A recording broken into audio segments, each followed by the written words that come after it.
dasar penyakit untuk gangguan tersebut.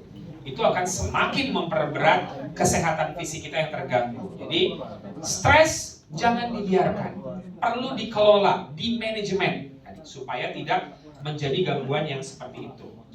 Emosi tadi prinsipnya validasi dulu bahwa saya sedang marah ini, sedang emosi, dan coba lihat ini konstelasinya apa, penyebabnya apa ya, situasi yang bagaimana tadi yang memicu saya emosi.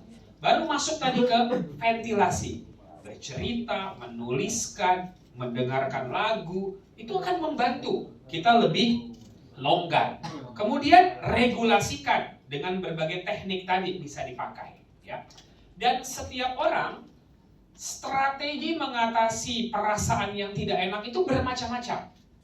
Itu cari yang paling cocok dengan kita.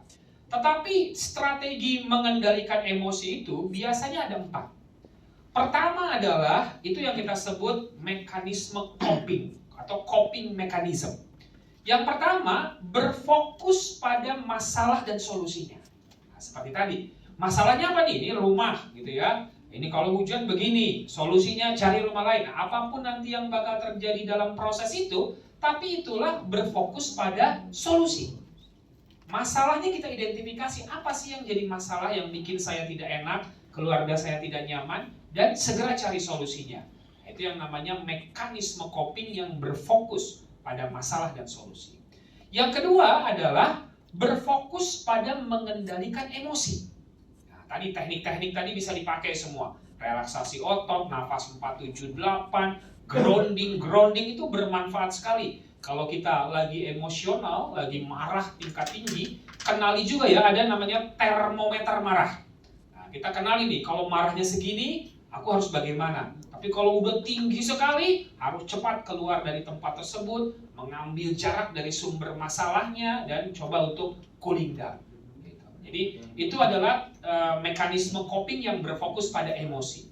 Yang ketiga, itu mekanisme coping yang berfokus pada sudut pandang yang berbeda, mencari makna. Ini nggak enak ini nggak nyaman, ini negatif. Tapi apa ini maknanya? Nah, mencari makna di situ. Baru yang terakhir adalah berfokus pada sosial.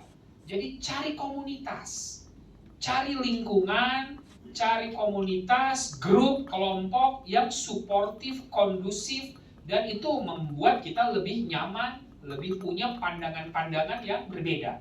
Nah, itu berbagai hal yang bisa dilakukan tentunya agar kita tidak menjadi emosi yang berlebihan yang memberikan konsekuensi buruk pada kesehatan fisik dan mental kita.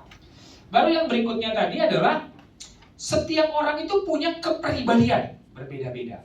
Kalau kepribadian itu terbentuknya dari 2. Yang pertama adalah temperamen. Itu pembawaan genetik kita.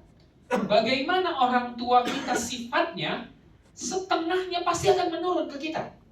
Jadi mengenali diri kita, coba juga lihat sifat orang tua kita. Itu salah satu pembentuk dari kepribadian atau personality.